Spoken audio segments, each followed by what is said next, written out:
Assalamualaikum warahmatullahi wabarakatuh pemirsa, senang sekali saya Nova Arianti dapat kembali hadir untuk menjumpai Anda dalam program Ruang Sehat, ruang seputar informasi kesehatan. Pemirsa, mungkin banyak masyarakat nih yang mengalami sakit pada gigi yang diakibatkan karena gigi berlubang.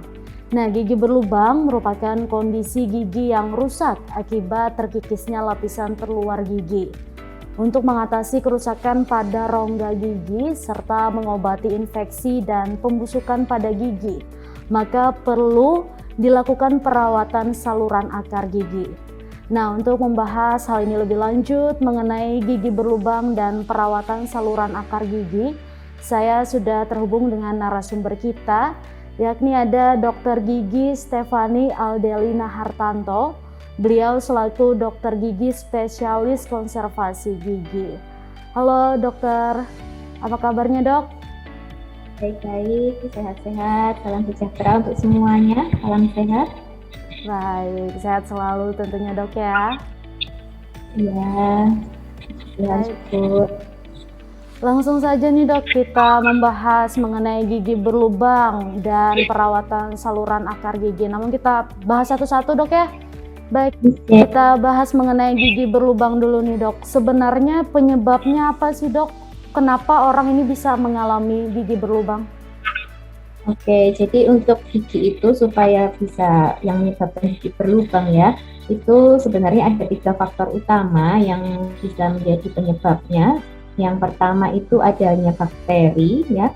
Kemudian yang kedua itu pasti dipengaruhi oleh waktu, karena gigi berlubang pasti membutuhkan waktu sampai gigi itu bisa jadi berlubang. Dan yang ketiga karena adanya sisa makanan atau minuman yang menempel pada gigi yang tidak dibersihkan secara sempurna. Sisa makanan dan minuman ini akan diubah oleh bakteri menjadi asam yang pada akhirnya akan mengikis permukaan terluar dari gigi. Sementara untuk kebiasaan-kebiasaan sendiri yang bisa menyebabkan gigi itu berlubang, yang pertama biasanya karena cara sikat gigi yang salah ya, atau kurangnya waktu untuk sikat gigi, jadi minimal kan 2 kali sehari, tapi biasanya banyak yang nggak sampai seperti itu. Kemudian kurangnya konsumsi makanan dan minuman yang maksudnya banyaknya konsumsi makanan dan minuman yang mengandung gula atau yang manis-manis seperti itu. Baik, permasalahan gigi berlubang ini umum dialami ketika umur berapa sih dok? Kalau gigi berlubang itu mulai dari kecil ya, bisa dialami oleh semua usia, mulai dari gigi itu tumbuh, yaitu pada anak usia 6 bulan. Biasanya di usia 1 tahun itu juga sudah bisa gigi itu berlubang, karena terutama anak-anak kan susah ya untuk membersihkan gigi dengan teratur, kemudian membersihkan giginya pasti masih nggak bisa baik juga, seperti itu susah buka mulutnya, sampai dengan orang tua bisa semuanya mengalami gigi berlubang itu. Oke, sebelum akhirnya nih gigi tersebut berlubang lalu disertai dengan rasa nyeri tentunya. Nah, sebenarnya adakah gejala awal yang bisa dilihat atau dirasa begitu dok? Oke, jadi pertama gigi berlubang itu biasanya kalau yang terlihat, gigi yang berlubang itu dia pasti ada berwarna kecoklatan atau kehitaman. Biasanya berupa seperti bercak begitu, cuman biasanya masyarakat masih belum sadar ya bahwa itu ternyata giginya berlubang seperti itu.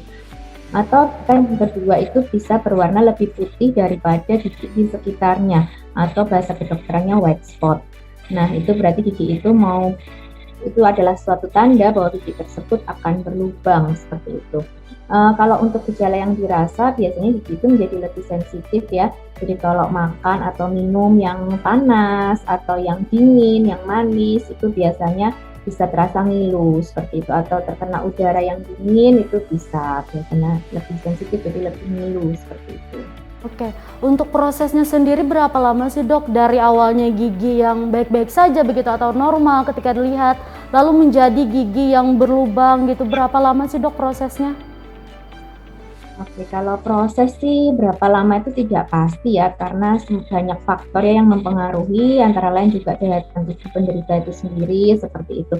Jadi kalau untuk waktunya, rentang waktunya itu tidak bisa dipastikan. Tapi yang pasti gigi itu sampai bisa berlubang mulai dari awal gigi sehat sampai dia menjadi lubang yang benar-benar berlubang yang bisa terlihat, itu pasti butuh waktu bulanan bahkan sampai tahunan seperti itu. Untuk bagian gigi sendiri, gigi mana nih dok yang biasanya sering berlubang begitu? Kalau bagian gigi yang sering berlubang itu biasanya ada dua ya. Yang pertama itu pada permukaan gigi yang paling luar ya. Biasanya itu ada bagian gigi yang atas itu yang berupa ceruk-ceruk, jadi seperti kayak ada ceruk-ceruk gitu. Jadi sisa makanan sering nempel di situ dan susah dibersihkan. Atau bagian yang berikutnya adalah di sela-sela gigi, karena di bagian sela gigi itu kan bagian yang cukup sulit dijangkau ya untuk pembersihan dengan sikat gigi. Jadi biasanya di situ bisa terjadi penumpukan sisa makanan dan akhirnya menyebabkan gigi itu berlubang. Oke, baik. Nah, ketika gigi ini berlubang begitu, apakah rasanya selalu sakit atau malah ada kondisi di mana ketika gigi berlubang tapi tidak mengalami rasa sakit begitu, dok? Ya baik, jadi gigi berlubang itu secara umum itu dibagi menjadi 3 bagian ya.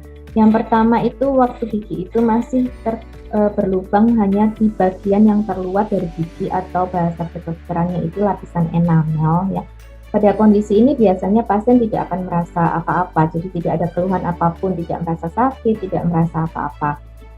Kemudian yang kedua itu waktu gigi itu sudah berlubang lebih dalam ke bagian kedua yang disebut dentin, itu biasanya mulai ngilu, lebih sensitif. Jadi kalau makan atau minum yang dingin, yang manis itu bisa ngilu, atau kena udara dingin itu ngilu. Yang ketiga itu kalau gigi itu sudah sampai ke lapisan ketiga yang disebut pulpa dalam bahasa kedokteran, yang itu berisi saraf dan pembuluh darah. Jadi pada saat gigi itu sudah sampai ke lapisan ketiga yang berisi saraf dan pembuluh darah tersebut, pasti pasien akan merasakan sakit seperti itu. Tapi ya memang itu tergantung juga dari daya tahan tubuh pasien ya. Ada yang terkadang pada saat daya tahan tubuhnya sedang bagus tidak terasa apa-apa, tapi pada saat kondisi pasien itu daya tahan tubuhnya menurun pasti akan merasa sakit seperti itu. Ada juga kan dok yang merasakan sakit yang sangat amat begitu berlebihan. Nah, kenapa hal ini bisa terjadi, dok? Pada saat kondisi pasien itu sakit yang sangat berlebihan, itu berarti memang gigi yang bagian yang ketiga tadi yang isinya saraf dan pembuluh darah tadi sudah terinfeksi oleh bakteri. Jadi bakteri di situ sudah menginfeksi sampai ke saraf gigi. Jadi selama tidak dilakukan perawatan, pasti pasien akan merasa sakit. Bahkan banyak juga yang sampai terjadi pembengkakan pada gusinya seperti itu. Kadang sakit itu juga bisa menjalar sampai ke kepala, sampai ke telinga seperti itu. Oke, lalu untuk penanganannya sendiri nih gimana dok untuk mengatasi gigi berlubang? Jadi untuk penanganan gigi berlubang itu sebetulnya tergantung seberapa dalam lubang gigi tersebut ya. Yang pertama pada saat lubang gigi tersebut masih mencapai lapisan yang pertama dan kedua yang hanya terasa ngilu, jadi hanya keluhan-keluhan yang bukan secara spontan, jadi ada rangsangan baru dia terasa ngilu, itu masih bisa dilakukan penambalan gigi seperti biasa. Tapi pada saat dia sudah mencapai ke lapisan yang ketiga yang isinya saraf pembuluh darah tadi, itu berarti kita harus melakukan perawatan saluran akar gigi. Karena kalau hanya ditangani saja, istilahnya bakteri yang di dalam situ masih banyak, tidak kita bersihkan, kemudian kita tutup dengan bahan tambal, pasti gigi itu akan semakin terasa sakit seperti itu. Misalkan ini merasakan sakit gigi begitu dok, lalu tidak ditangani dengan cepat dan benar, nah ini bisa menyebabkan masalah kesehatan lainnya nggak dok? Iya betul, jadi kalau gigi itu tidak sakit gigi ya, kemudian tidak segera ditangani dengan benar, itu bisa menyebabkan risiko-risiko antara lain tadi terjadi pembengkakan. Pembengkakan itu bisa yang pertama itu yang pembengkakan secara lokal ya, hanya pada gusi di sekitar gigi yang berlubang tersebut. Tapi jika tetap dibiarkan maka pembengkakan itu bisa menjalar, bisa tulang rahang yang bisa menyebabkan pembengkakan besar di tulang rahang. Bahkan kalau dia di gigi pembengkakan ke area daerah hidung dan mata seperti itu. Kalau komplikasi ke penyakit-penyakit lain ada nggak sih dok? Kalau komplikasi lain sih yang pasti kalau gigi itu berlubang otomatis pasti sakit ya, dan pasien pasti tidak akan bisa mengunyah dengan baik, terutama di daerah situ. Biasanya karena pengunyahannya tidak sempurna juga, itu bisa juga menyebabkan masalah pada lambung. Jika dibiarkan terus-menerus seperti itu bisa. Oke, baik. Kita akan melanjutkan perbincangan kita lagi dok ya, namun jeda sejenak. Baik pemirsa, jangan kemana-mana, tetap di Ruang Sehat, ruang seputar informasi kesehatan.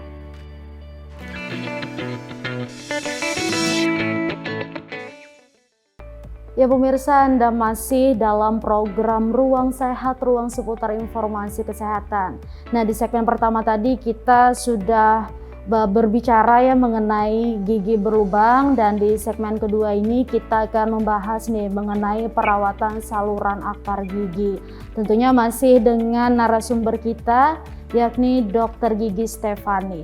Baik dok, melanjutkan perbincangan kita nih membahas mengenai perawatan saluran akar gigi. Nah, untuk penanganan gigi berlubang nih dok, ada yang harus dilakukan tindakan perawatan saluran akar gigi. Nah, yang dimaksud dengan perawatan saluran akar gigi ini apa sih dok? Oke, jadi perawatan saluran akar gigi itu sebenarnya merupakan perawatan di mana kita membersihkan ya seluruh jaringan gigi yang terinfeksi yang ada di dalam akar gigi. Jadi saraf gigi tadi itu kita bersihkan seluruhnya supaya tidak terjadi infeksi kembali, seperti itu.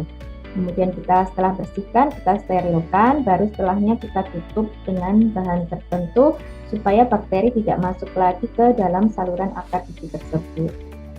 Oke, nah di kondisi seperti apa yang harus dilakukan perawatan saluran akar gigi dok? Ya, jadi ada beberapa kondisi ya di mana kita membutuhkan perawatan saluran akar gigi.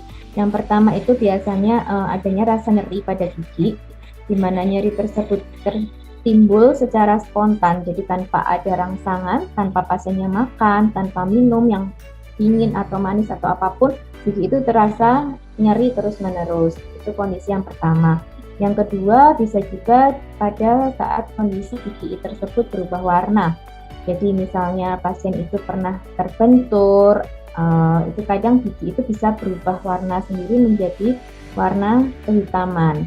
Atau bisa juga karena lubang pada gigi yang sudah besar, tapi karena daya tahan tubuh pasien itu cukup bagus, jadi tidak didapatkan rasa sakit yang berlebihan, tapi gigi tersebut sudah berubah warna, nah itu dia membutuhkan perawatan saluran akar gigi.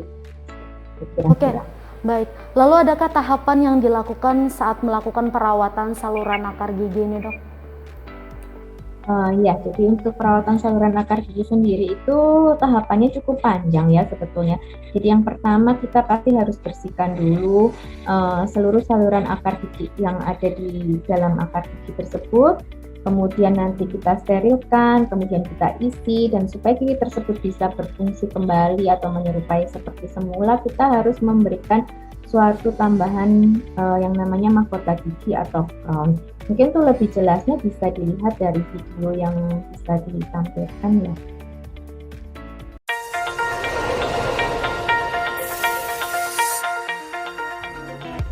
Sebelum masuk ke penjelasan mengenai prosedur perawatan saluran akar, saya akan sedikit memberikan gambaran tentang progres atau perkembangan karies gigi atau gigi berlubang, di mana gigi berlubang biasanya diawali dengan lubang yang kecil pada bagian terluar gigi atau yang biasa disebut enamel.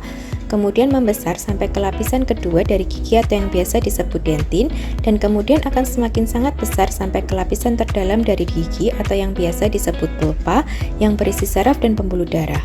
Pada kondisi seperti inilah dibutuhkan perawatan saluran akar gigi. Untuk melakukan perawatan saluran akar gigi, pertama perlu dilakukan pengeburan pada bagian mahkota gigi untuk membersihkan jaringan gigi yang karies dan membuat akses agar alat-alat yang akan digunakan untuk membersihkan saluran akar dapat masuk dengan baik sehingga dapat membersihkan dengan maksimal. Pengeburan dilakukan mulai dari bagian mahkota gigi hingga mencapai saluran akar. Apabila saluran akar sudah terlihat, dokter gigi akan melakukan pengambilan saraf gigi dan membersihkan serta melebarkan saluran akar menggunakan instrumen khusus yang disebut file. Setelah itu, saluran akar disemprot dengan cairan pembersih untuk membersihkan bakteri yang ada dalam saluran akar. Selanjutnya, jika selama masa observasi sudah tidak ada keluhan rasa sakit dari pasien dan saluran akar sudah bersih dan kering, maka akan dilakukan pengisian saluran akar gigi. Tujuan pengisian saluran akar adalah agar mendapatkan area yang steril sehingga makanan dan bakteri tidak dapat masuk lagi. Bahan pengisi saluran akar ditekan sampai ke saluran akar terisi padat, dan pengisian saluran akar ini dilakukan pada semua saluran akar gigi. Setelah itu, untuk menambah ketahanan dan kekuatan pada tambalan gigi, dokter gigi akan menambahkan yang namanya pasak gigi pada saluran akar gigi. Kemudian dilakukan penambalan dengan bahan tambal dan penyinaran agar bahan tambal dapat mengeras dan konsistensinya menjadi padat. Tahapan selanjutnya adalah tahapan restorasi, yaitu pembuatan mahkota gigi. Gigi akan dilakukan pengeburan sehingga menjadi lebih kecil, kemudian dipasangkan mahkota jaket atau crown yang dapat menutupi dan melindungi seluruh permukaan gigi yang telah dirawat. Nah, setelah tadi kita melihat bersama dok ya mengenai step by step begitu tahapan perawatan saluran akar gigi. Nah, lalu setelah melakukan perawatan tersebut, apakah gigi ini dapat kembali seperti semula begitu dok?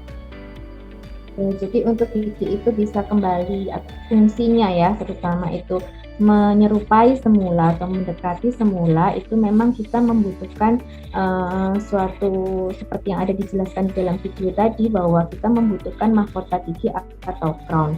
Tujuan pembuatan mahkota gigi itu adalah melindungi gigi yang sudah terinfeksi dan sudah dirawat tadi, sehingga pada saat kita mengunyah, beban kunyah itu tidak langsung diterima oleh gigi aslinya, tapi oleh mahkota gigi, sehingga fungsinya itu bisa mendekati atau kembali seperti semula fungsi kunyahnya, seperti itu. Apakah gigi tersebut pasti tidak merasakan sakit lagi begitu? Oke, jadi sebelumnya yang harus dipahami ya, perawatan saluran akar gigi itu sebenarnya prinsipnya adalah memperpanjang atau memperlama gigi itu berada di dalam rongga mulut kita. Jadi selama kita bisa mencoba untuk mempertahankan, kita coba pertahankan.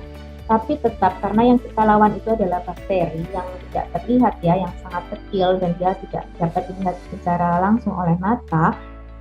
Jadi perawatan saluran akar gigi itu tetap, jika ditanya apakah pasien yang sudah melakukan perawatan saluran akar gigi tetap bisa sakit lagi, jawabannya tetap bisa.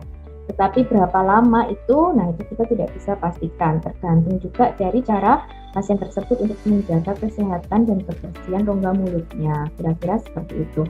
Jadi kalau perawatan saluran akar gigi itu sendiri, walaupun kita sudah tutup dengan rapat di dalam akarnya, ataupun nanti pembuatan mahkota ataupun penambalan itu kita tutup, itu masih tetap memang memungkinkan adanya celah mikro ya, yang bisa menyebabkan bakteri itu masuk kembali dan menginfeksi kembali. Itu tetap ada, karena gigi itu kan tidak dicabut, gigi itu tetap ada di dalam mulut, jadi tetap bisa. Oke. Lalu bagaimana misalkan ada ibu hamil nih yang memerlukan perawatan saluran akar gigi? Apakah ini aman dilakukan dok bagi ibu hamil? Kalau untuk ibu hamil itu perawatan saluran akar gigi tidak masalah ya, tetap bisa dilakukan, tidak harus ada ketentuan khususnya sih, karena pada prinsipnya perawatan saluran akar gigi ini kan tidak bersifat invasif ya, jadi tidak menyebabkan luka seperti itu. Apakah semua orang bisa melakukan perawatan saluran akar gigi dok? Misalkan apakah anak-anak boleh begitu? Oke, jadi untuk perawatan saluran akar gigi ini bisa ya diterima oleh semua orang, mulai dari yang kecil, anak kecil sampai dengan orang tua, asal ketentuannya satu sih, pasien harus kooperatif seperti itu. Dalam arti kalau untuk anak-anak kan tipe anak juga berbeda-beda ya, walaupun dengan usia yang sama. Selama anak tersebut bisa kooperatif, mau buka mulut sendiri seperti, atau paling tidak maulah tahan buka mulut walaupun tidak bisa terlalu lama, itu masih bisa kita lakukan. Karena perawatan saluran akar gigi ini butuh waktu, tidak bisa langsung cepat seperti pencabutan ya, jadi butuh waktu yang cukup lama dan beberapa kali kunjungan. Jadi kalau pasien tidak kooperatif itu memang tidak mungkin dilakukan seperti itu. Oke, baik. Setelah melakukan perawatan saluran akar gigi nih dok, lalu ketika di masa pemulihan apa yang harus dilakukan oleh pasien nih dok? Oke, jadi untuk masa pemulihan sebenarnya untuk menjaga agar perawatan saluran akar gigi ini tetap dapat berjalan dengan baik ya, itu yang pertama pasien hanya perlu kontrol teratur ya sesuai dengan jadwal yang sudah ditentukan, dan yang pasti untuk menjaga kebersihan rongga mulutnya, jadi sikat giginya juga harus teratur dengan cara yang benar, dan kemudian juga menghindari makanan atau makanan-makanan yang terlalu keras seperti itu. Baik, adakah prosedur khusus yang dilakukan ketika masa pandemi ini dok? Oke, jadi kalau untuk selama masa pandemi ini sih karena kita area kerja kita di rongga mulut ya, jadi yang pasti kita memang pasti membutuhkan swab antigen sebelum perawatan itu dimulai. Kalau untuk prosedur perawatannya sendiri sih kurang lebih standar, yang pasti protokol kesehatan tetap kita jaga gitu sih. Oke, baik. Nah kan setiap tindakan pasti ada efeknya begitu dok ya. Nah kalau perawatan saluran akar gigi ini adakah resiko komplikasinya dok? Jadi kalau untuk perawatan saluran akar gigi ini selama perawatan itu berlangsung ya, jadi karena perawatannya itu lama, beberapa kali kunjungan, tidak satu kali kunjungan. Jadi selama perawatan itu berlangsung itu ada risiko rasa sakit yang pertama, atau yang kedua pembengkakan, itu tetap ada selama perawatan itu belum selesai dan itu masih termasuk normal seperti itu. Kalau resiko yang setelah perawatan itu selesai tetap seperti tadi ya, jadi kalau pasien tidak menjaga kebersihan mulutnya dengan baik seperti itu ya bisa terjadi reinfeksi, jadi infeksi berulang, atau bisa juga terjadi fraktur atau patah seperti itu jika pasien misalnya sudah dibuat mahkota nih atau sudah ditambal giginya setelah dilakukan perawatan saluran akar, kemudian sudah ditambal atau dibuat mahkota tapi dipakai makan yang terlalu keras seperti itu bisa terjadi fraktur atau patah seperti itu giginya. Oke, baik. Berapa lama waktu yang diperlukan untuk gigi ini benar-benar bisa berfungsi begitu dok, sesuai dengan fungsinya? Jadi kalau untuk perawatan saluran akar sendiri itu kan biasanya membutuhkan waktu kurang lebih sekitar 4-6 kali kunjungan. Jika ditambah dengan pemasangan pasak dan mahkota ya seperti yang ada di dalam video tadi, itu kurang lebih mungkin waktunya sekitar totalnya sekitar 2-3 bulan. Nah, setelah mahkota itu terpasang, maka gigi itu sebenarnya sudah bisa berfungsi menyerupai seperti semula. Seperti itu. Asal dengan ketentuan tadi ya tetap harus menjaga jangan buat makan yang terlalu keras. Oke, baik. Kita akan melanjutkan perbincangan kita lagi dokter, namun kita perlu jeda sejenak ya. Baik pemirsa, pastikan Anda jangan kemana-mana, tetap Ruang Sehat, ruang seputar informasi kesehatan.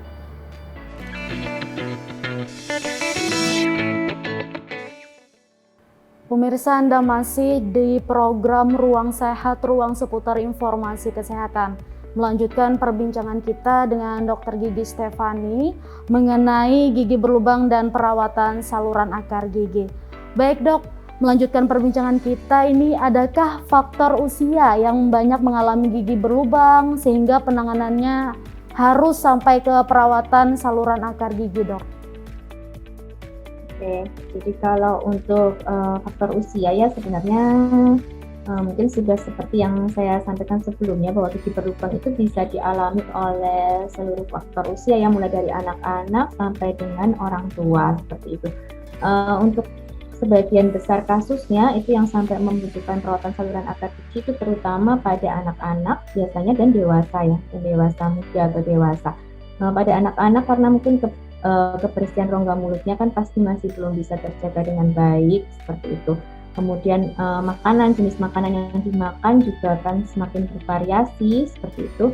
Jadi akhirnya banyak sekali yang datang ke dokter gigi itu sudah dalam kondisi gigi itu sudah lubang yang sudah sampai ke lapisan yang ketiga yang membutuhkan perawatan saluran akar tadi. Oke. Lalu adakah cara dok untuk merawat gigi yang baik dan benar seperti itu? Oke, kalau untuk merawat gigi dengan baik dan benar, yang pertama untuk sikat gigi ya. Kita harus sikat gigi itu minimal 2 kali sehari, waktunya itu pagi, setelah makan, dan malam sebelum tidur. Terus kemudian yang kedua, untuk sikat gigi yang digunakan itu biasanya kita harus menggunakan sikat gigi yang soft. Jadi tidak terlalu keras yang bisa mengikis bagian dari gigi tersebut. Dan tidak perlu terlalu keras ya, waktu menyikat gigi cukup biasa saja seperti itu. Kemudian pasta gigi yang digunakan itu harus pasta gigi yang mengandung fluoride. Kemudian setelah makan atau minum yang manis-manis itu kita harus sering berkumur seperti itu. Kemudian yang berikutnya adalah penggunaan dental floss atau benang gigi. Itu adalah seperti benang gigi itu digunakan untuk membersihkan area gigi yang susah terjangkau oleh sikat gigi. Jadi biasanya di celah-celah gigi. Kemudian yang terakhir tentu saja ya kita harus rutin kontrol ke dokter gigi. Oke, untuk setahun berapa kali kira-kira dok perlu kontrol ke dokter gigi? Kalau untuk kontrol ke dokter gigi itu paling baik adalah setiap 6 bulan sekali ya kalau bisa seperti itu. Jadi kita bisa membersihkan karang gigi biasanya, kemudian kita bisa mengecek juga kalau ada gigi-gigi yang berlubang kecil itu bisa kita lakukan penambalan sebelum terlambat seperti itu. Oke, baik. Terakhir nih dok, mungkin ada pesan yang ingin disampaikan kepada masyarakat agar tetap menjaga kesehatan gigi dan mulutnya. Silakan dok. Oke, baik ya, mungkin pesannya itu aja sih ya. Jadi kalau bisa memang harus rutin ke dokter gigi ya, kontrol rutin ke dokter gigi untuk memeriksakan gigi-giginya. Jadi kalau ada ada gigi yang berlubang itu jangan menunggu sampai sakit, sampai lubangnya besar. Itu malah perawatannya akan lebih lama nantinya dan kemudian keberhasilannya juga akan lebih kecil dibandingkan dengan gigi yang masih lubang kecil seperti itu. Jadi kalau bisa memang rutin ke dokter gigi tiap 6 bulan sekali untuk membersihkan giginya, membersihkan karang gigi dan juga melakukan penambalan. Jadi kita lakukan pencegahan, dan untuk pencegahan yang lain ya harus rutin untuk sikat gigi dengan cara yang benar. Oke, baik. Terima kasih Dr. Yudi Stefani atas informasi yang diberikan hari ini. Semoga tentunya harapan kita informasi ini bisa bermanfaat begitu dok ya bagi masyarakat agar bisa menjaga kesehatan gigi dan mulutnya. Ya pemirsa, sekian Ruang Sehat episode kali ini. Saya Nova Arianti mewakili kru yang bertugas pamit undur diri. Wassalamualaikum warahmatullahi wabarakatuh.